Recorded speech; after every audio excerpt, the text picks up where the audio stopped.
Hello and welcome to the Ice Guys. This is the show that takes you into the world of the National Hockey League. Every game, every day, from a betting perspective. With pro sports handicappers, Ian Cameron, Alex B. Smith, and various guests from the world of hockey and sports betting. And now, here's your host, Ian Cameron. Welcome to the Ice Guys, Sunday, February 18th, presented by Boston Hemp Inc. Ian Cameron, Alex B. Smith, ready to break down the Sunday NHL card. Hope you survived what was a very busy Saturday, as it always seems to be in the NHL, a huge slate. We will recap all of it for you in just a moment. But first of all, shout out to everyone in the chat. Just a couple of reminders. Today's show, we will be doing not only the 3 games on Sunday, but we'll also be taking a look ahead to tomorrow because it's President's Day in the U.S., nationwide holiday. It's actually a holiday in many provinces in Canada as well tomorrow. Family Day is what they call it here in Ontario. So it's actually a provincial holiday here in these parts. So there's a lot of day games, a lot of afternoon hockey tomorrow.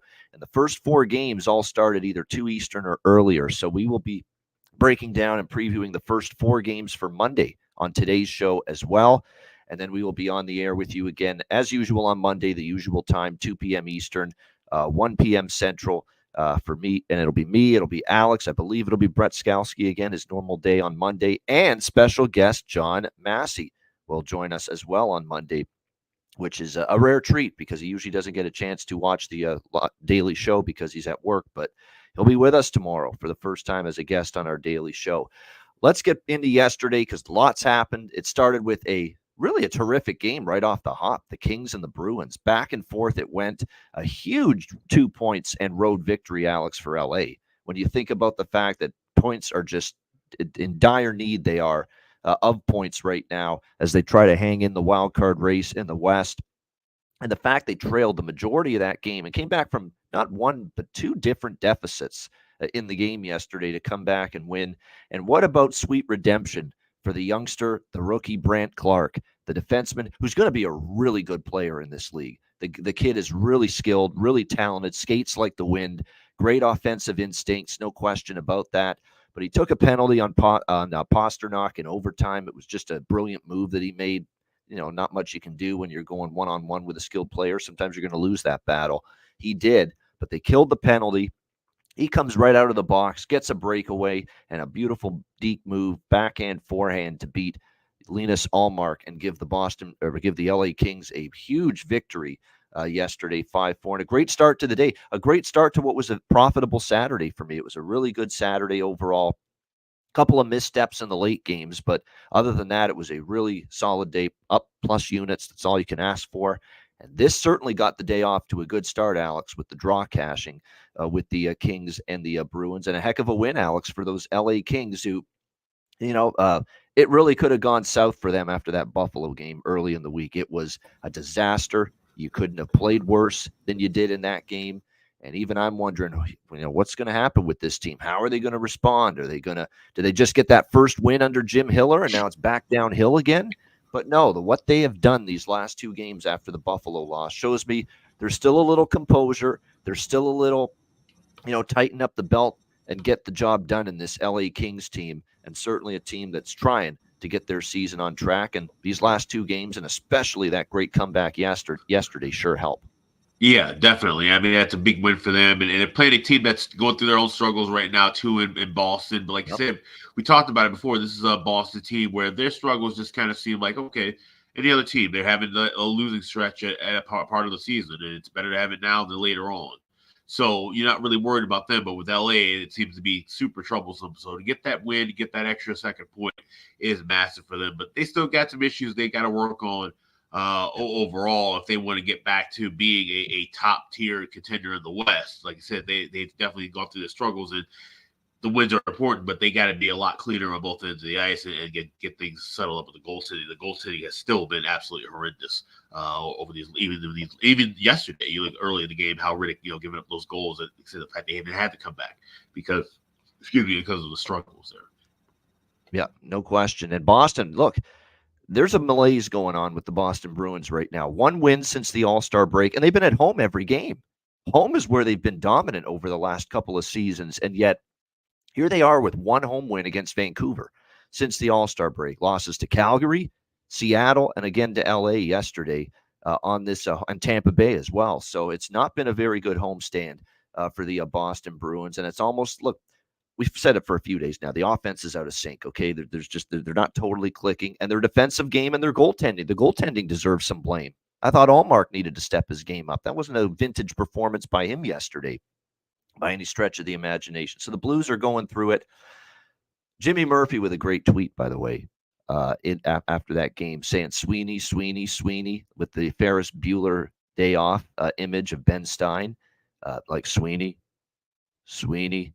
And I think that's Jimmy Murphy trying to, intimate that maybe it's time to get a trade going here and shake up this hockey team just a little bit, because you're right. I think they're in the trade market anyway for another defenseman, for maybe another forward to provide depth there of some kind, a little more pop up front. They're definitely kicking tires on a few things, Boston. So I think they were in the trade discussions as it was, even before this little slump.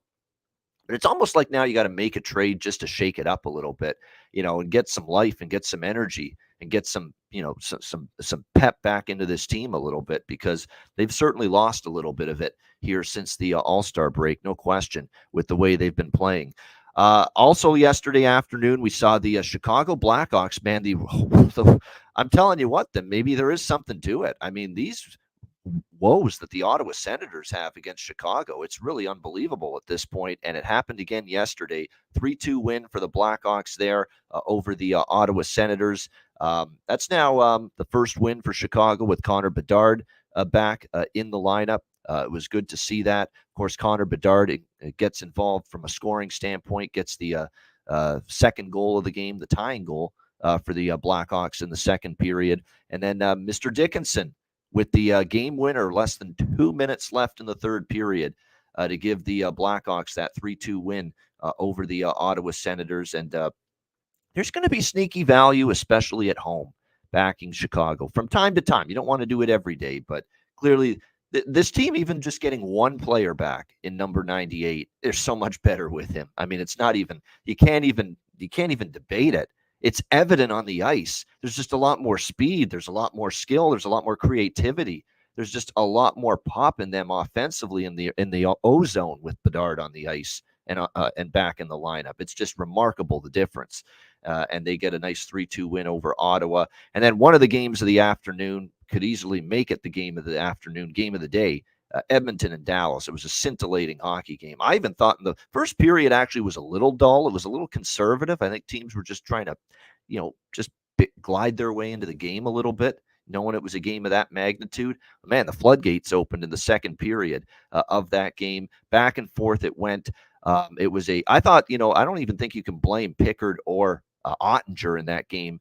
I thought it was just a very tough game for goaltenders. There was just such creativity, so many great plays offensively being made by both teams that it was just going to make life difficult on the two goaltenders. So in a game where you see 7 goals go in, it's like, well, not a great day for the goaltenders. No, I just think it was terrific offensive plays being made left and right by both the Oilers and the Stars in that game. And Edmonton gets the game winner in overtime. Tough penalty for my guy Wyatt Johnston to take, but Connor McDavid's going to make you do that sometimes, or Draisaitl, I should say, in that case. And that's exactly what happened. And then Evan Bouchard, a hell of a day, 2 goals. And man, can that guy fire the puck. It's unreal, the shot that guy has, Evan Bouchard. And he put it on display twice yesterday in the victory in overtime for the Edmonton Oilers. Yeah, Bailey, congrats on being on the Oilers yesterday. That was a split game for me. The Dallas team total fell short. The money line fell short, but all the over 6.5 came back, and I jumped pretty heavily. This is more of a heavier live bet than I'm accustomed to on that live over going into the second period over with the Oilers and the Stars. That's now 12-0 for the Dallas Stars in the second period over now after yesterday. And you better be for sure I'm going to be paying attention to that now moving forward. I should have been paying attention to that earlier than yesterday, but I finally, remembered it. I'm like, wait a minute, when it was 0-0. I've said all along, this game's going to open up a little bit.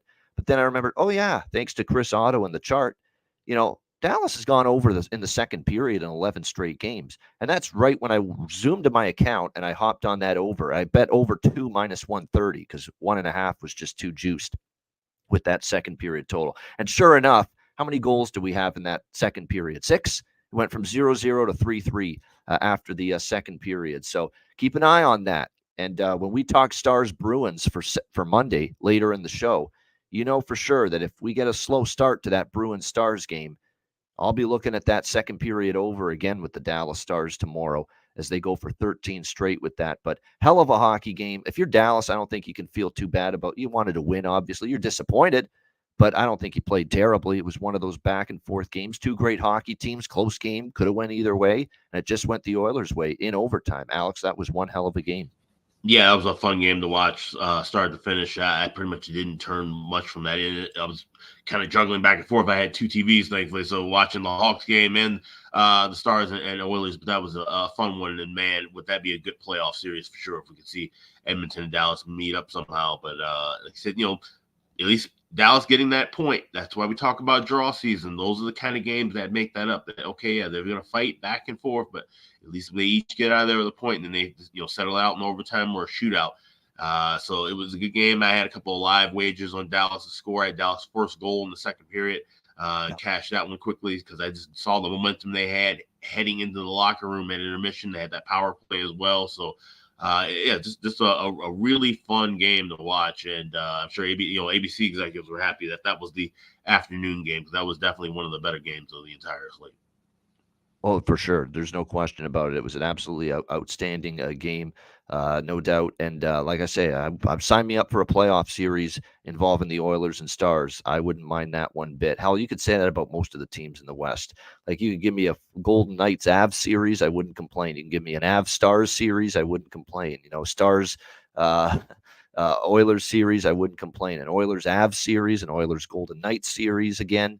There's just so many different ways. Canucks and Stars, Canucks and Oilers, Canucks and Golden Knights. I mean, there's just so many unbelievable combinations we could have in the postseason in that Western Conference. No question about it. What else did we see yesterday? Calgary Flames, man, an absolute dud again for the second straight time on home ice. They got drilled 5-0 by Detroit. This is the one where I look back on it and think maybe I should have had Detroit. I was kind of leaning Detroit. But Calgary was just so bad against San Jose. I thought there'd be a response, and there wasn't. There wasn't. They were awful in the first period. Absolutely terrible in the first period. And, don't be fooled by 12-8 shots on goal. The chances Detroit had were excellent opportunities. And then in the second period, they were a little bit better, but by then it was too late. And and what they did give up to Detroit was just way too much quality. They hung Markstrom out to dry. Can't fault him too much. Vladar came in to finish the game. It was just a rough night again for the Calgary Flames on home ice. They lose 5-0 to the Detroit Red Wings. And all of a sudden, that great run on the road trip to get themselves back into the playoff mix suddenly is looking hollow right now with the way they've played the last two games. Entering that. Buffalo with a 3-2 win against Minnesota. Here's another bad loss. They were up 2-1 late in the third period, and the Minnesota Wild allowed Jordan Greenway, a former member. We talked about him on the show from a prop standpoint, and sure enough, he ties it, and the Sabres end up winning it with a defenseman blasting it from the top of the dots there.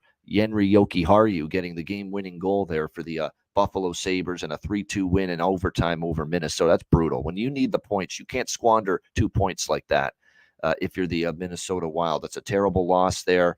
I know they get a point still, but every point is valuable when you're trying to hop over, 5 teams to get into the wild card like they are. That's a very, very disheartening point to miss out on if you are the Minnesota Wild. They gave it to Cousins. Okay, Cuban, my apologies. Yeah. As initially they gave it to him. All right, Nashville, St. Louis, 5-2 for the Nashville Predators. My best bet was the over there, so it comes through. And good decision for me. I was leaning St. Louis, but I said I don't feel great about going against a team that just got bombed 9-2 in their own building. And sure enough, the Nashville Predators did have a very solid response to that just blowout loss, that annihilation they suffered at the hands of the Dallas Stars with a nice response, 5-2 beating the St. Louis Blues yesterday. Saros was much better in net and very opportunistic, and the best players were the best players. Yossi had a good game. Forsberg was all over the ice. O'Reilly had a good game, and he put it away in the empty net. So absolutely outstanding job by the Nashville Predators there to bounce back 5-2. And then probably the shocker of the day was the final afternoon game. I thought Florida could win. I thought Florida was going to win.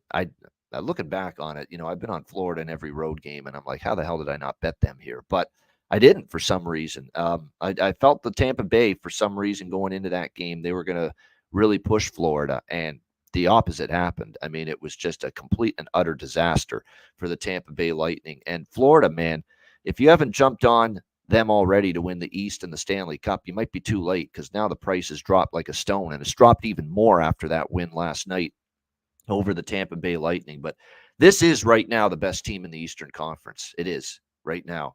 What they are doing, what's funny about Florida is they're playing the style of hockey that wins in the playoffs right now here in the regular season on February the 18th. They're playing a north-south game. They're playing fast. They're hitting everything in sight. They're playing a physical game. They're going to the front of the net. They're winning puck battles all over the ice. You watch a Florida game, you can count on one hand how many puck battles, one-on-one battles are lost by their forwards and their defensemen.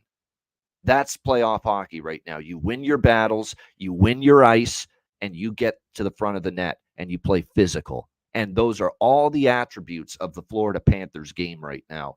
And it's been impressive. Like, they don't do things pretty. They really don't. A lot of their goals are, we go to the blue paint, we go to the goal crease, and we find ways to win. But there's no question Florida has got it going. And to not just beat Tampa in Tampa, where Tampa's been much better, but to just completely annihilate them and completely crush them like that. 9-2, Alex. Just an outstanding victory. Just dominance from start to finish, making Andre Vasilevsky, look like our old friend Farmer in the Dell, Aaron Dell in that game last night. Well, and look, he usually refuses to get pulled, but even John Cooper probably said, all right, Vassy, I know you've got your pride and you never like getting pulled, but enough is enough, man. You've given up 6 already. We got to think about the next game, get you some rest. And finally, I guess he conceded, all right, I'll come out of the game. And that's when Johansson came in. It didn't get any better, unfortunately, for Jonas Johansson. I think he gave up 3 more, all in the third period of that game. So ugly stuff from the Tampa Bay Lightning. I don't think it's anything to panic about for Tampa. They just ran into this red-hot Panther outfit at the wrong time, and it wasn't like the game was lopsided as far as chances and shots are concerned and ozone time, but it's just one of those games where it seemed like everything Florida was firing at the net was going in. But nevertheless, if you're Tampa Bay, still not a good game and not the way you want to go, losing 9-2. And I think now Florida Panthers have taken over the mantle of best team in the state of Florida. I think that's now 4 straight wins for them head-to-head over the Tampa Bay Lightning. I think they've finally taken the crown. They're the best team in that state. Yeah, they are. And like you said, it's not concerning for Tampa Bay in the sense of any issues of their own, but like you said, that's concerning in the sense of, okay, they got a team they got to worry about now in the Florida Panthers moving forward. If they catch a hold of them at any point, it's gonna be trouble. And this is a Panthers team that is locked and loaded. Like you said, they're playing playoff style hockey right now. Now, the issue is, how long can you sustain that? And you don't want to burn yourself out when you actually get into the playoffs. But if they can make things a little easier on them and blow teams out of the water like that a little bit more often in the second half, things should be going all right. So Florida is in great shape, and I took a shot with Florida, Vancouver, Stanley Cup final exact matchup yesterday at plus 2,500. Like I said, trying to grab a little bit of value there. This is a Florida team that looks dangerous enough where they could really make a run. And we talked about the East might be a little bit of easier path than the West. So, like I say, time is closing to try and grab some value with any of those futures involving the Panthers. Yeah, no question. Time is running out because the prices aren't going to get any better. That is for sure with that. Washington 4-3. The rest of the games were night games. Washington 4-3 against Montreal. A very entertaining game. Man, the Habs had chances to win it late. And I'll tell you what, Slavkovsky had like 3 chances in the final minute with the extra attacker and the net empty. And how he didn't score is beyond me. Tough loss. Finally didn't cash a Uri Slavkovsky goal prop with Montreal, but not for lack of trying. He had another really good game. Puck just didn't go in for him, unfortunately, last night. But A much needed bounce back. It's been a rough go for Washington, so they pull out a 4-3 win over the Montreal Canadiens last night. Speaking of beatdowns, we had a 9-2 game earlier, and we had another 9-2 game at night with the Ducks and the Leafs. 9-2 Toronto over Anaheim. Isn't this refreshing? If you're a Leaf fan, you're like, oh my gosh, we actually didn't play down to our opponent for a change. Wow, what a refreshing turn of events there. They chased Dostal from the net. It seemed like everything Toronto was shooting was going in the first period. I can't believe it, another hat trick. That's back-to-back games with a hat trick for Austin Matthews. Now 48 goals on the season. The guy's going to get 70. Unless he gets injured and misses time, how is he not going to get 70 goals at this point? He's well over pace to get 70 goals right now for Toronto. Tyler Bertuzzi, who hadn't scored in eons, that's how good of a night it was for Toronto. Tyler Bertuzzi finally bumps the slump for them. And Martin Jones was solid when he had to be.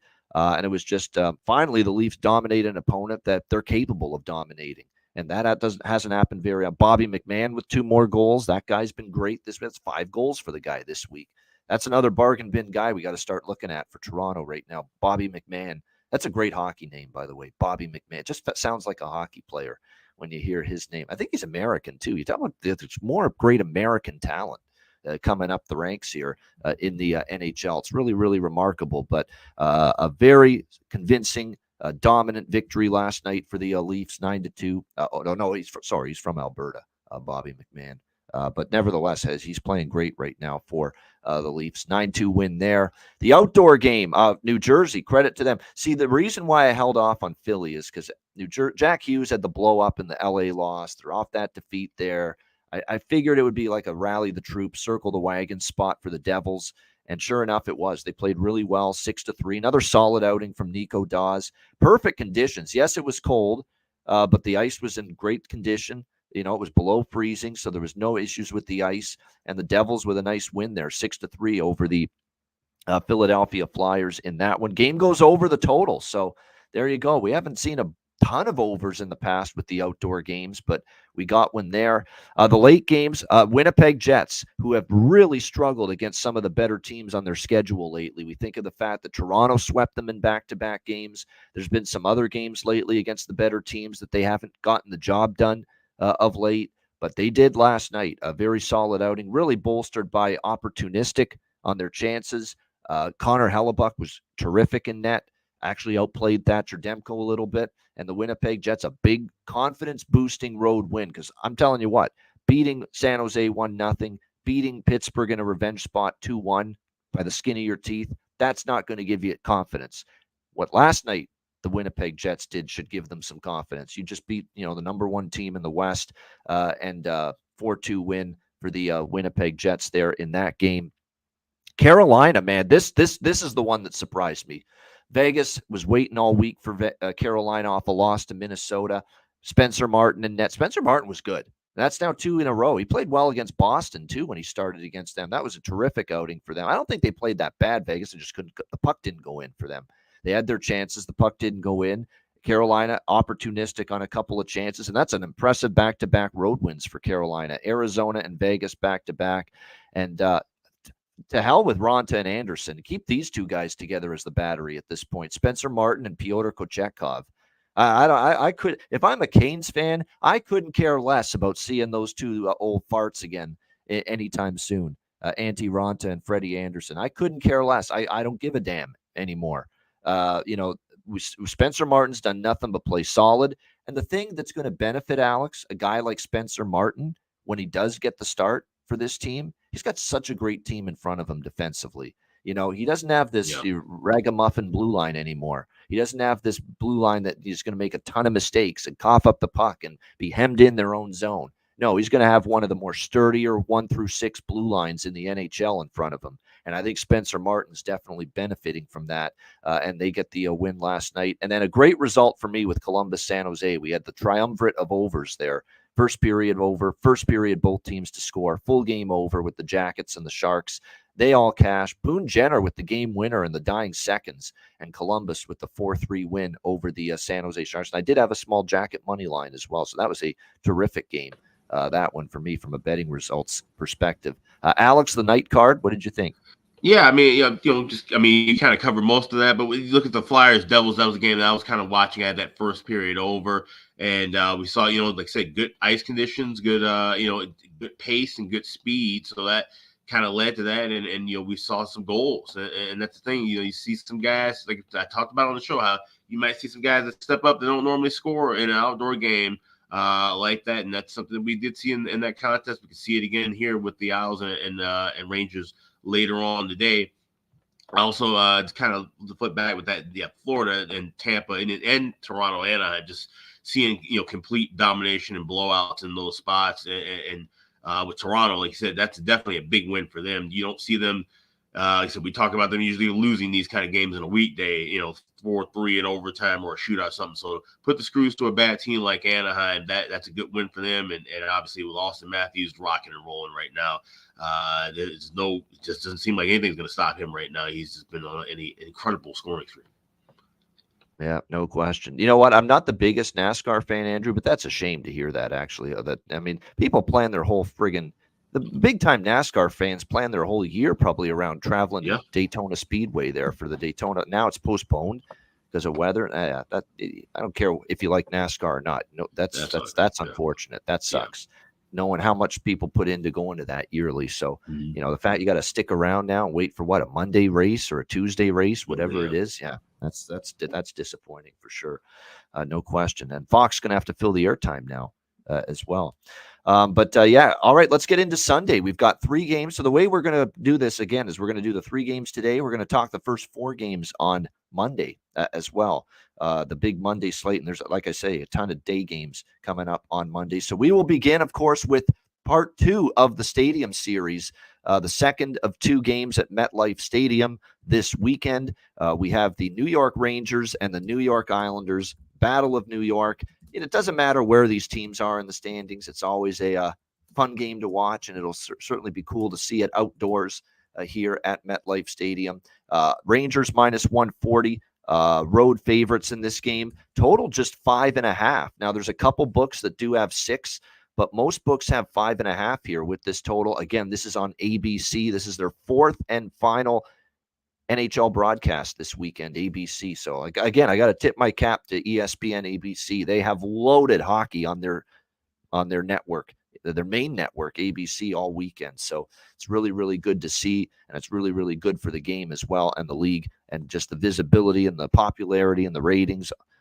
Nothing but good news, all this hockey that's been on ABC this weekend. As far as this game goes, we've got another case of a team that has been red hot since the All-Star break, and the New York Rangers. They've won 5 straight, playing great hockey. I ain't stepping in front of this team. And actually, their outdoor record, if I'm not mistaken, as a franchise is very good, very, very strong. That's not a team I'm interested in bucking right now. It's not a team I'm interested in going against right now. But this is a kind of a desperate urgency type of spot for the New York Islanders.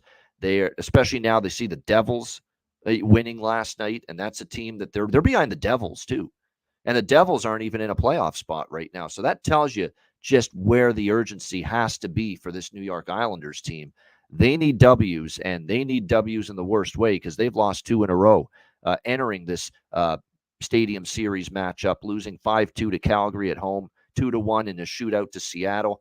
I don't know if it's the product of just the way the roster is, compiled. I don't know if it's a product of now we're in the second half of the season, so it's even more difficult to play these games, dog days of the season, but they aren't a fast team to begin with. John Massey's pointed this out to us. They really have looked slow the last couple games. They really have. I mean, Seattle totally outskated them. Calgary, who aren't even a fast team compared to some other teams in this league, totally outskated them, out-hustled them, won puck battles all over the ice against this Islanders team. That's the concern. And as Sweet Lou this has been his detriment. He has not built a team with a ton of team speed on it. And it's really what's really harmed this Islanders team here as far as trying to be the best team they can be. They need the game, but needing the game doesn't mean you're going to win it. I don't want the Islanders. I don't trust the Islanders. At the same time, with the Islanders needing the points more, I'm not going to lay $140 with the Rangers either. So this is a game. This is honestly a game I'm not doing a whole lot with, quite honestly. I'm not even in love with the draw all that much. quite honestly. And the Thailanders, and we've been saying it all year, draw Island and the Thailanders, but I'm not even all that enamored about the draw. There hasn't been a single overtime game between these two teams in a very long time. The Islanders did go to a shootout against Seattle, and I did like the draw in that game, but I don't know. I don't know if I love it in this game. Rangers are playing pretty well right now. Yeah, there's not a whole lot. I think there's a couple props I do like. I will mention those in a moment. Now, last night's game did go over. Does that make you think 5.5 looks cheap here? Here's the difference. And in our Twitter DM, we've got a bunch of us in there. John reported, of course, he's as close to the scene as it gets from all of us, reported that it's going to be a little warmer there, and the sun's going to be out today. So it's going to be sunny, and it looks like 37 Fahrenheit at puck drop this afternoon. That's above freezing. So I think the key to that game going over, Alex, was the ice was in pristine condition. You could make nice plays you could pass tape to tape. The puck's not bouncing. It's not like it's on a road and it's just bouncing along, and you can't make crisp, clean plays offensively. And I think both the Flyers and the Devils benefited from that last night. This could be a little different. The sun's going to be out. Could deteriorate the ice just a little bit, especially with temperatures above freezing. Not that it's going to be terrible. I think the conditions are still going to be relatively solid for the ice, but not as good as they were last night, just because the temperature is going to be a little higher. Sun's going to be out. Glare. That's true, Cuban. We'll have to see on television how it looks, but is there some glare emanating from the sun, when that game starts at 3 p.m. Eastern? So I don't know if the conditions are nearly as good for an over this afternoon as they were last night. So that's just my 2 cents on it. Alex, what do you think here? Stadium Series Part 2, Rangers, Islanders. Yeah, I think with the day start, there could be, like I said, we might see some shadows. We might see some glare. The ice may not be as good. But I think that's where we could kind of maybe see some crazy goals. We can see that puck kind of start bouncing around, jumping around a little bit. So I like the first period over. I'm going to go with that again at that cheaper price, 1.5 minus $1.10, and then just kind of see where things go from there. It said with the outdoor games, it's hard to really kind of get a feel pregame. You have to see what's going on in the first 5 or 10 minutes, honestly, to get a feel of what the pace is going to be for that contest. So it's one I'll be watching and maybe looking for some live spots. But the only thing I like pregame there is that first period over at that cheaper price. And it was a pretty easy first period over last night with the Flyers and the Devils. Yeah, as far as props go, to me, Lafreniere, and to me, Will Cooley, man, people are sleeping on that guy. He's playing great right now. The rookie, he scored now. He's scoring a lot more as the games go on. I think he's getting more confidence. And I think Peter Laviolette is gaining more trust in Will Cooley, putting him out on the ice more often, more opportunities, more shifts. And he's been really solid lately on that third line. He's only on the third line. What if they ever give him a top line role? But he's scored in back-to-back games now against Calgary and Montreal for this New York Rangers team. So that's definitely my favorite. He's my favorite Ranger prop, even more than Lafreniere or anybody else. Will Cooley, back-to-back games with a goal for him entering this matchup. I think it makes a lot of sense to look in that direction once again here today. As far as the Islanders, look, it's a little bit more tricky. I mean, Barzal, coming out of the All-Star break, Barzal was on fire. He's cooled off a little bit. Really, the whole team has been kind of in an offensive funk here the last couple games. So we're going to have to wait and see how it goes for them. But the only thing I can think of right now with is Bailey liking Noah Dobson here as far as props. Yes, he does have a point in 3 straight games, a goal against Tampa. Yeah, some kind of Dobson assist prop. You could sprinkle on goal as well, potentially for them. Really, I would center Barzal. Barzal's got to be the guy, and he's a guy that legitimately does have more speed than a lot of players on this Islanders team. So, it's got to be him if he's going to make something. If the Islanders are going to win this game, get 2 big points, you would think that Matthew Barzal this afternoon, he's going to have a hand in that. No question for this Islanders team. That'll be fun to watch. The rest of the games, 2 more games today. They are both Sunday night games. Arizona and Colorado. We have the Avs minus 260 home favorites in this game, and the total currently 6.5 shaded to the over in this matchup. Now, this is Colorado coming back. This is the Malinsky special in play here for the Colorado Avalanche. That is something to be aware of. First game home off a road trip of 4 games or more. And in this case, this was a 6-game road trip for the Colorado Avalanche. So this was a pretty lengthy road trip, and all through the East.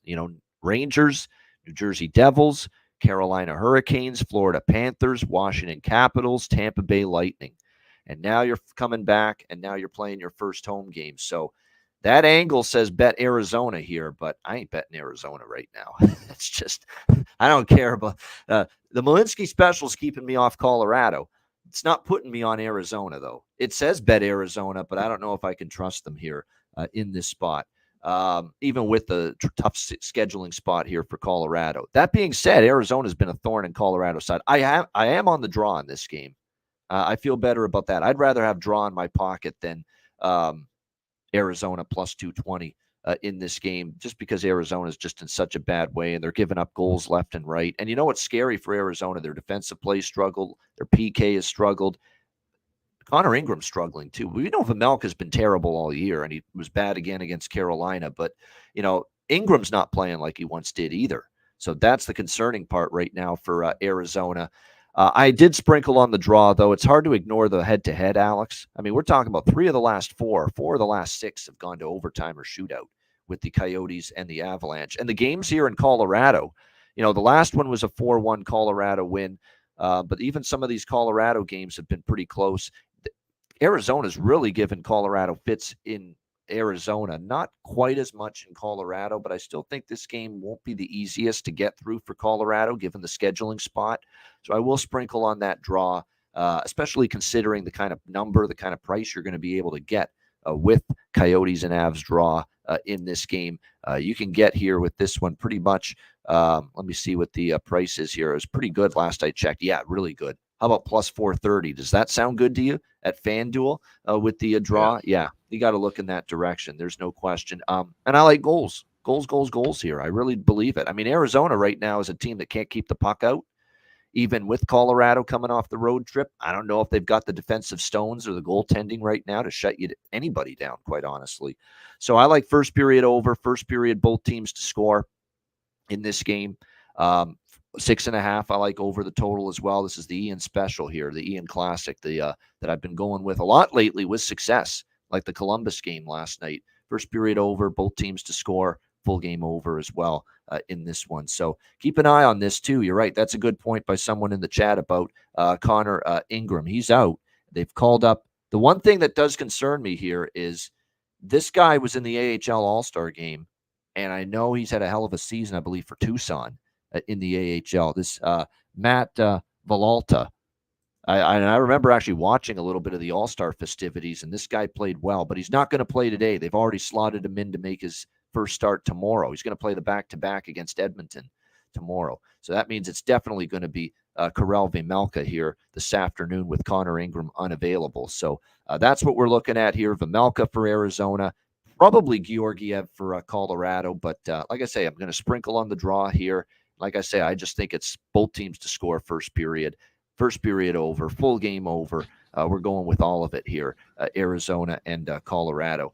Alex, what do you think here in this one, Coyotes Avalanche? Yeah, I'm just taking a smaller shot with a draw, like I said, because of the history of this. But like I said, the Yotes kind of in a tough spot. It's a tough scheduling spot for Colorado, so it's not one of my favorite plays. But at 430, that's definitely worth grabbing at least a little piece of with the draw. So Yotes and Avalanche, I'm going with that draw. Yeah, no doubt. Like I said, he's had a very good year down there in the AHL, no question. All-star in the American Hockey League, Matt Villalta, who's going to get that start tomorrow. I believe it's his first. I don't think he's had an NHL start before. Or did he get into a game? He did get into a game. He had an appearance. He hasn't made a start yet. Yeah, no start. So the first start in the NHL, this will be for him tomorrow. What an opponent to put him in there, though, for his first start, the Edmonton Oilers. You're going to make your first NHL start, and you got to shut down Connor McDavid, Leon Draisaitl, and all that the Oilers possess. Yeah. Wow, that's tough. That'll be a fascinating watch, Edmonton and Arizona tomorrow, because this kid's really been good down there, but that is a very, very tough first start assignment in the National Hockey League for anybody.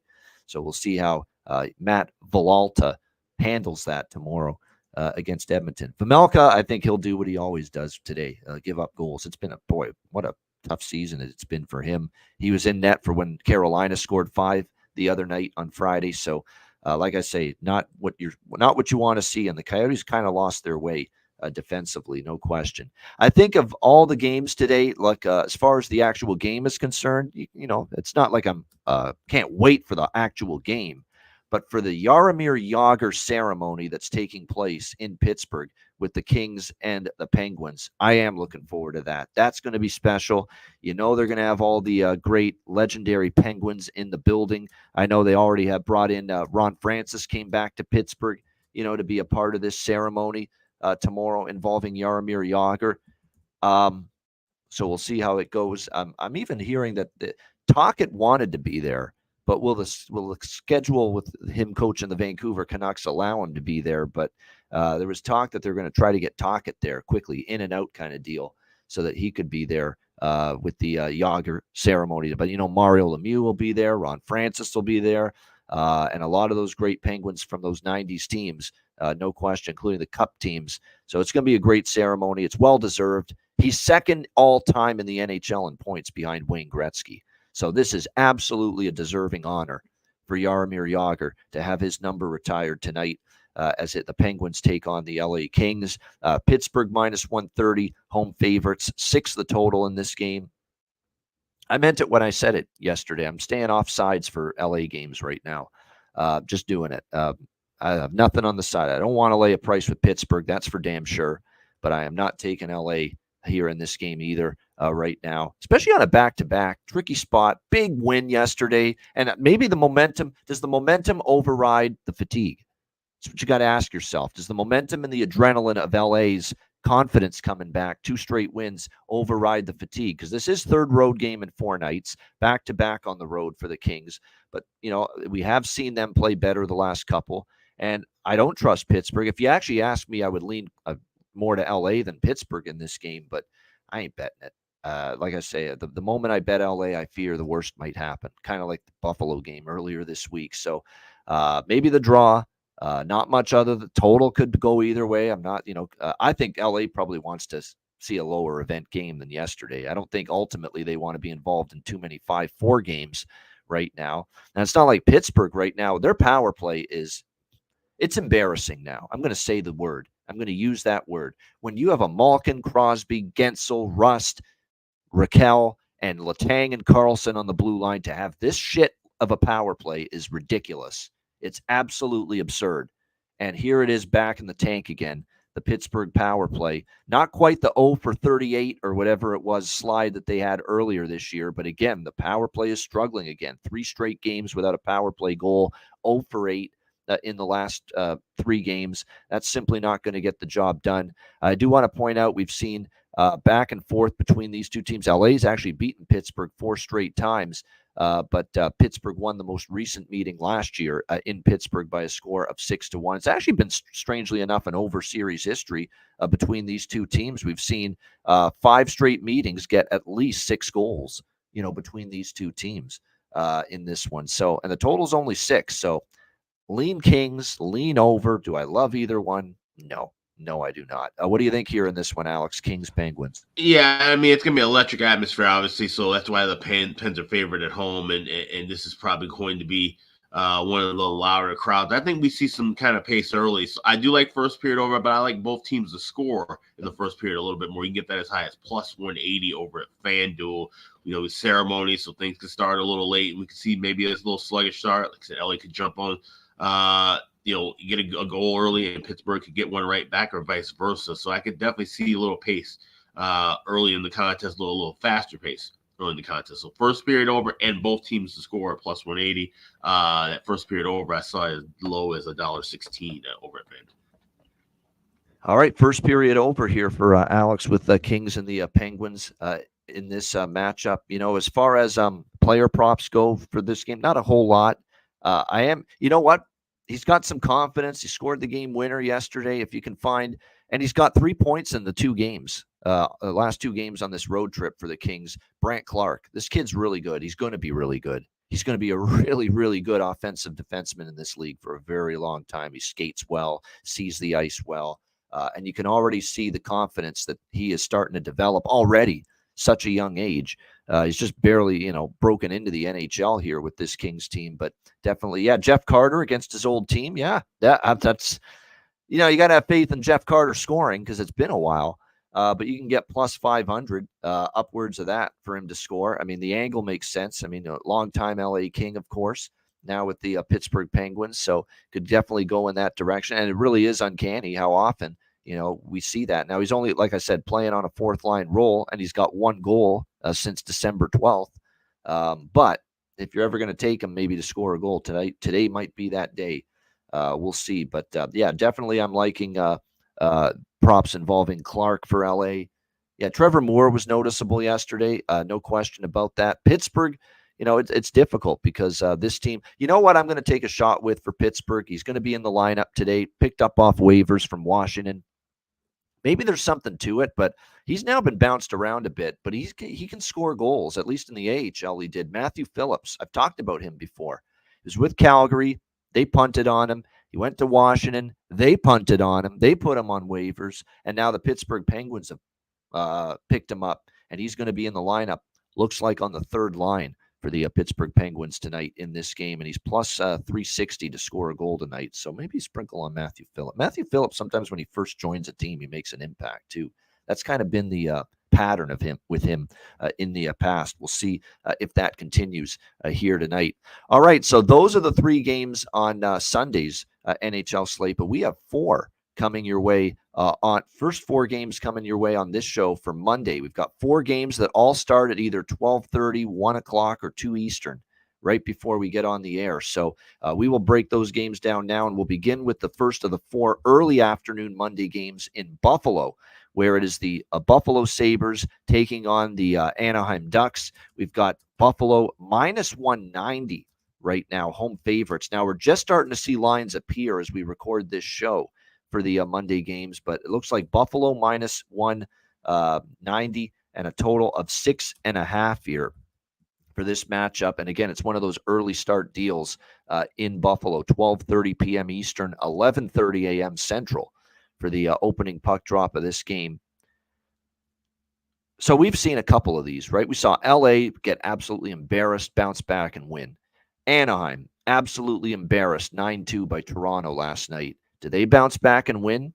Nashville, 9-2, they lose to Dallas. What did they do yesterday? Bounce back and won. Dog or pass for me. Simple as that. Now, do I trust Anaheim? No. It's tough, but dog or pass for me in this game. I don't want to go against a team when they get totally just absolutely undressed and humiliated like the Ducks did last night by the Toronto Maple Leafs. So you'd expect a response. And hey, we got Buffalo back in their preferred role to fade this fucking team off a win. When does this team put two good games in a row together and two wins together? So haven't bet it yet. Not sure, but I'll tell you right now, Anaheim or nothing. Alex, Anaheim, Buffalo, Monday. This is going to be a pass for me. Like I said, Buffalo laying that big of a price. Can't look at them. Can't back Anaheim, even though they got embarrassed. This is just a bad hockey team and with the early start as well. So this one certainly would not probably be having anything on this as a pass. Yeah. I mean, just recent days, we've seen multiple occasions of like a 6, 7, 8 goal loss for a team. They bounced back the next game and they played a lot better and they've won. LA after they lost to Buffalo beat Jersey. Nashville after they lost to Dallas beat, of course, St. Louis yesterday 5-2. So definitely, like I say, I'd be careful about I'd certainly be careful about laying that price with Buffalo. I want no part of that. That is for sure. What's the team total on Anaheim there in that game? I'm going to double check on that. If we get a 2.5 team total, I'll definitely be on that. Maybe not the money line, but I'll definitely be on that. A team total over if it's 2.5 with the Anaheim Ducks in that game. All right, next game for Monday afternoon. This is at 1 Eastern, noon Central. Toronto Maple Leafs, St. Louis Blues. This is an ESPN game, believe it or not. ESPN's got hockey tomorrow, too, on the holiday. Bravo. I mean, I can't believe what I'm seeing here, Alex. It's just hockey left and right now. Great. On ESPN. Yep, and they've got this one with the Leafs and the Blues on Monday afternoon. It looks like right now Leafs are a minus 155 road favorite in this game and 6.5 the total here with the Leafs and the Blues in this one. Revenge spot for St. Louis. St. Louis lost last week in Toronto. That Leaf team that we thought couldn't compete that night. Remember, there was no Tavares, there was no Marner. They were out with mononucleosis. Riley was serving the first game of his suspension. How the hell are the Toronto Maple Leafs going to win that game? And sure enough, they did. They beat St. Louis that game. So a little rapid revenge spot. I lean Blues here. I do. I could see a little bit of. It was just so easy for them against Anaheim that maybe the work ethic suffers. You know what I mean? For the Leafs a little bit here. It was just such an easy win, last night against Anaheim that maybe they think it's just to put it on cruise control again here. And I think for the Blues, look, they're trying to battle for their playoff lives right now. They need every win they can get. And you got the Blues off that 5-2 setback to Nashville yesterday. So feels like a Blues spot. Lean Blues. Haven't bet anything yet, but that's my current initial lean here at this game. Alex, what do you think? Leafs Blues. Yeah, I mean, it's a tough one. This is one I would have to kind of look at a little bit deeper when I want to get confirmations and goal and different things. So a gut feel would be on the draw. But like I said, even with an earlier start, that's not something that I'm comfortable with. Even with since St. Louis is not one of those teams that play a lot of day games like Toronto. So this is what I'm. If I add something, obviously we'll tweet these out. But as of right now, it's nothing for me. All right, it's a pass here for Alex with the Leafs and the Blues. There'll be some props I like in that game. Tyler Bertuzzi, I like the momentum aspect of that. Hasn't scored in forever. Finally gets one on Saturday. Floodgates might open, especially for a guy we know can put the puck in the net. So that's always an angle I look at. Guy that finally gets off the schneid, finally scores a goal. Sometimes the goals start to come in bunches for him after that. It wouldn't shock me to see Bertuzzi maybe find the back of the net again here. And you know who I'm targeting for Blues player props. You don't even have to ask. Jordan Kyrou scored again, by the way. Against Nashville. Like, since Drew Bannister took over, he must have fucking hated Craig Berube's guts. They tried to downplay it, Alex, the whole controversy there with, Kyrou's reaction to Berube getting fired. But there was clearly some disconnect and a fractured relationship, coach and player, with Berube and Kyrou. Because Kyrou's been a monster the moment Craig Berube got shown the door for this St. Louis team. He's been absolutely on fire. Scored again yesterday. And of course, won't you be my neighbor? Jake Neighbors is someone we'll be targeting as well for player props in that game. Depending on the goaltending situation, that might be a high-scoring affair, but I want to wait to see what the goaltending is for that game. All right, another Monday afternoon game. This is also 1 p.m. Eastern, noon Central. On Monday afternoon, Dallas Stars, Boston Bruins, one of the better games, certainly on the slate. Boston minus 130, home favorites, 6 being the total in this game. Give me those Dallas Stars. I mean, Boston's just not playing well right now. Dallas has been better on the road. We've talked about this. What is it, second or third best road record in the NHL all season? No shame in them losing a hard-fought, close, competitive coin flip type of game that could have went either way against a very good Edmonton team in overtime yesterday. And Boston's just not playing great right now, and they're finding ways to lose at the moment. So this is Dallas or nothing for me in this game. I'm not betting any totals, though. I'm going to wait, see if we get maybe.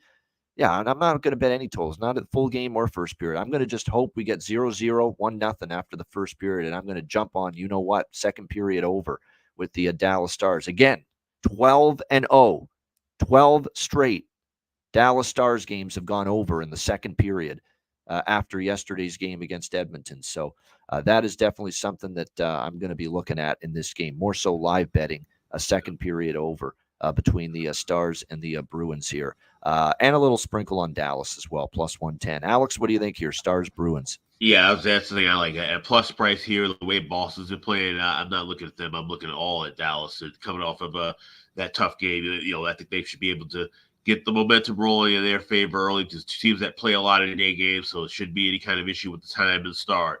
At plus price, I'm all over Dallas. I'm going to definitely be playing that. I think they've played well as also in Boston in the past, if I'm not mistaken, this Stars team. I think they've had some degree of success there in the past. Let me see, in Boston. Let me see. They haven't. That's okay. Boston's not right now. They just aren't. You watch this Boston team, they're not right at the moment until they do. When they play a really good team, we're looking at the other side right now. All right, next up, final game of this Monday afternoon slate.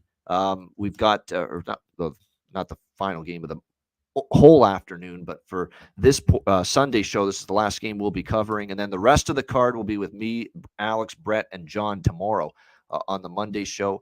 But the last game that we'll break down for Monday's slate here on today's show, Vancouver and Minnesota. We've got the Canucks minus 120 road favorites. The total in this game sitting at, it looks like 6.5 shaded to the under. How many times have we talked about Vancouver off a loss, Vancouver off a loss, Vancouver off a loss this season? How many freaking times have we talked about that? And it's just been absolutely incredible, how good they've been off a single loss this season, the Vancouver Canucks. It continues tomorrow. I know Minnesota's had some pretty good results at times since the break. The Vegas win was very impressive. They beat Arizona 3-1. Losing to Buffalo, that stings. And to me, plus the one thing that it does concern me is Vancouver has had a tough time at XL Energy Center. They've lost 4 straight in this building, including earlier this year. They lost 2-1 in a shootout here at Minnesota. But you get this Canuck team off a loss at only minus 120 when they're the better of these two teams. I could only look Vancouver minus 120 in this one. Besser back in Minnesota, Rich, makes sense as well, and he's been quiet lately, Brock Besser, but if there's ever a good spot to get things going, this could be it here for Brock Besser in this game. Alex, Canucks Wild. Yeah, this is when I probably be looking at some live overs, first period of full game. Like I said, with 6.5 kind of floating around, we'll see where it stabilizes. But that's kind of the game plan. I think we can see this would kind of start off a little bit slower, then the goals pile up a little bit later on. So I think we should have time to get plus money with both the 5.5 full game and a first period over 1.5.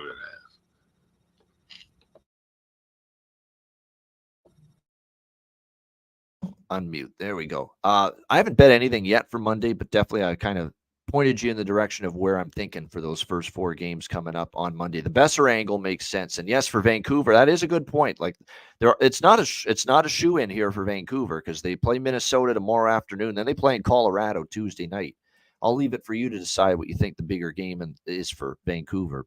So there are some concerns there, indeed, for the Canucks, but I don't know. You get them off a loss, and you get against a Minnesota team that, like I say, is very, very erratic.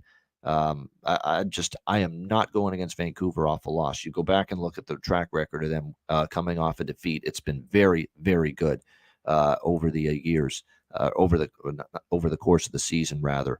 All right, great stuff. That is the Sunday card, and it's also the first 4 games for Monday. Again, when we are back with you tomorrow, on Monday at 2 p.m. Eastern, we will pick up with Detroit, Seattle at 3:30 p.m. Eastern, and then we will work our way through the remainder of the Monday card. 6 more games to go on Monday, and we will preview those tomorrow at 2 p.m. Eastern, 1 p.m. Central right here on the Ice Guys. Make sure you subscribe and sign up if you haven't already. Patreon.com/Ice Guys, just $10 per month. And again, we've got another Patreon exclusive live betcast this week. Okay. And if you missed it on Thursday, and Thursday was a betcast for the ages because the profits were through the roof. It was one of the more profitable casts that we have had. You don't want to miss this one coming up this week. And the only way to get this betcast to tune in and join us is to sign up at patreon.com/Ice Guys, just $10 per month. And again, a Patreon exclusive betcast coming your way this week. Our daily sides, totals, and player props get posted on the page each and every day. Goalie charts, totals charts, and more. Video content as well. Patreon.com/Ice Guys. Your $10 per month help keep the show going. Patreon.com/Ice Guys. Just $10 per month with another Patreon exclusive betcast coming your way this week. And by the way, you saw it on the Patreon page yesterday as well. Another bargain bin special of the night winner with Corey Perry. Scory Perry for me yesterday, plus 500. So we'll try to keep that going moving forward as well. So patreon.com/Ice Guys, just $10 per month. And again, don't forget about the main betcast as well. Tuesday, February 27th. This one is open to everybody. Tuesday, February 27th, 7 p.m. Eastern. DM or email Alex or I for a spot on the betcast, and we will send you the link. That is a great card coming up Tuesday, February 27th, including Dallas, Colorado. Pittsburgh, Vancouver's a very good game that night. Carolina, Minnesota. Vegas, Toronto. It's a really, really good card. Tuesday, February 27th. That'll be our free-for-all public betcast coming up later this month. So make sure you join us for that. And make sure also you go to the Ice Guys store, check it out. Get your gear, get your merch right now at iceguys.myspreadshop.com. Yeah, make sure to take advantage of the free standard shipping. You go to the page, iceguys.myspreadshop.com. You click on that redeem button up top, and everything you get in your order, you get shipped to you with the standard shipping for free. So that is iceguys.myspreadshop.com. There you go. Make sure you check it out. All right, we will be back with Bargain Bin Special of the Night, as well as Best Bets, right after we hear from Boston.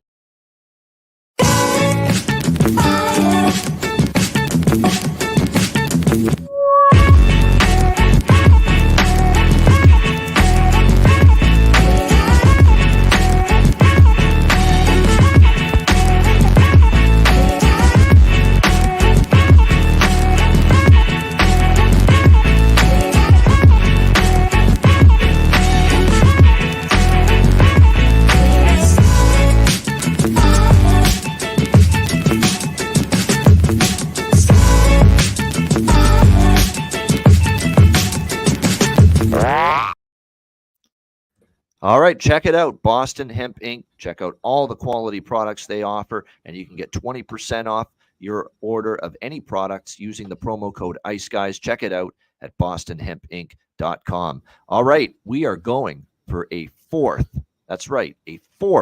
Bargain Bin Special of the Night winner, fourth straight Bargain Bin Special of the Night winner. But I'll let Alex go first. Alex, what do you got for Bargain Bin Special today? Yeah, let's just go with the early game, the outdoor game with the Rangers and the Isles. Like I said, I think we can see kind of some crazy shots, a little puck bouncing around. Like I said, maybe some shadows with the sun and then the ice. I'm going with Andre Miller plus 900 anytime goal for the Rangers. I think shots to the point. That's where both teams I think can really benefit. Take some shots to the point, get some traffic in front of the net. You might find something, get lucky and bounce in. So we're going to look for that with Andre Miller plus 900 at DraftKings. That is my bargain special for today. All right, Andre Miller, New York Rangers for Alex B. Smith with his Bargain Bin Special of the night. Sometimes when people that we see in the chat every day know us as well as they do and watch this show as often as they do, they can almost read someone's tendencies. I mean, some people in the chat already have basically revealed what my Bargain Bin Special of the night is. And I'm going to the same game and the same team, but a different player. New York Rangers, Will Cooley. I'm going back with him. Now, I haven't used him as a Bargain Bin Special yet, but I have been on goal props with him multiple times, including the last game against Montreal. He has scored in back-to-back games for the New York Rangers against the Flames and the Habs. And here he is looking to make it a 3-game goal-scoring streak this afternoon, and you can get him at plus 550 at FanDuel to score a goal this afternoon. Will Cooley, the New York Rangers. This kid's coming on strong. He's got goals in back-to-back games, plus 550 for Will Cooley of the New York Rangers with my Bargain Bin Special of the night for this Sunday slate. All right, best bets for this Sunday slate as well. Alex, we'll start with you. What do you like for best bet?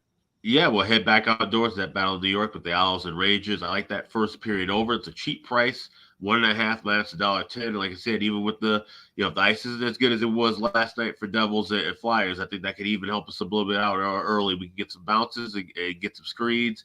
We can be kind of tricky, and we can find at least 2 go in. So give me the Owls and the Rangers. First period over 1.5 minus $1.10. My Sunday best bet. All right, there it is. Rangers Islanders Stadium Series over 1.5 first period. Best bet for Alex B. Smith. My best bet, give me goals in Arizona, Colorado, the Mile High City, Ball Arena. I think we'll get goals both ways. I think Arizona can chip in with the Colorado in a bit of a dubious spot coming off the road. But I don't know if this Arizona defense or Karel Vejmelka has it in them to shut down Colorado at all. They have been giving up goals in bunches left and right. I think that continues here today. So let's go with Arizona, Colorado, over 6.5, minus 120 for my best bet here for this Sunday NHL card. That'll wrap up this edition of the Ice Guys. Thanks to everyone in the chat for joining us. Hit the like button on the way out. We appreciate it very much. And again, we've got a great week coming up. Tomorrow, we've got John Massey, one of our favorite viewers and listeners, joining us as a guest. Matt Robinson's back Tuesday and Thursday this week. And also we're going to have 2 guests this week, Carter Hutton on Wednesday and Mike Volman on Thursday, who actually wrote a thesis in college on NHL betting. That I got to hear. I couldn't believe it when I heard it. He's played in the Swiss League for the last several years with Geneva Servette in the top Swiss League. Yeah, he actually wrote a thesis for school on NHL betting. That's something I would do. It's not something I would expect many others to do. So that's pretty awesome. So we're looking forward to a great week of shows coming up. We're looking forward to another Patreon exclusive live betcast coming up this week as well. Definitely can't wait for that. Reminder, the Ice Guys is live 7 days a week, Monday to Friday, 2 p.m. Eastern, Saturday and Sunday, noon Eastern. If you can't watch the show live, download the Ice Guys podcast in audio form on all major podcast platforms, Google Podcasts, Apple Podcasts, Spotify, Stitcher, iHeartRadio, Amazon Music, and more. Download the Ice Guys podcast when you can't watch the show live.